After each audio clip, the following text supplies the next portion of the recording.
अध्याय 1।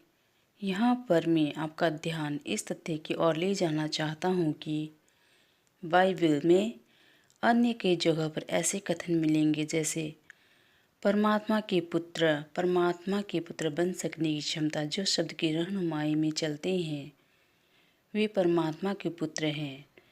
परमात्मा के पुत्र का प्रकट होना हमें परमात्मा के पुत्र कहा जाना चाहिए। अब हम परमात्मा के पुत्र हैं इत्यादि। दूसरी ओर यह भी कहा गया है परमात्मा का एकमात्र पुत्र। यह सब शब्द का हेर फेर हो सकता है और इस तरह भी पढ़ा जा सकता है केवल वह जिसे परमात्मा ने पुत्र के रूप में अपना लिया है, क्योंकि यह बाइबल के अन्य सब कथनों से मेल खाता है। हम सब परमात्मा के पुत्र हैं लेकिन गुमराह हो गए हैं। हम उसके सच्चे पुत्र तभी बन सकते हैं जब होली गेस्ट शब्द या देहधारी शब्द हमारा मार्गदर्शन करके हमें वापस ले जाकर परमपिता की गोद में बिठा दे।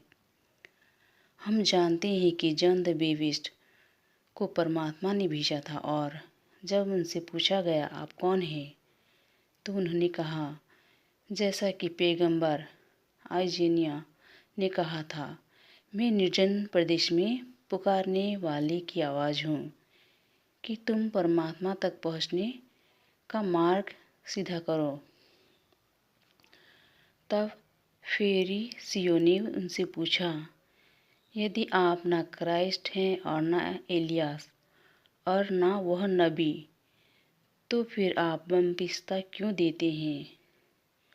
यह प्रश्न इसलिए पूछा गया कि यह माना जाता था कि बाइबल के अनुसार केवल मसीहा ही बपतिस्मा देते हैं। जॉन द बेप्टिस्ट ने इस प्रश्न को टालते हुए उत्तर दिया।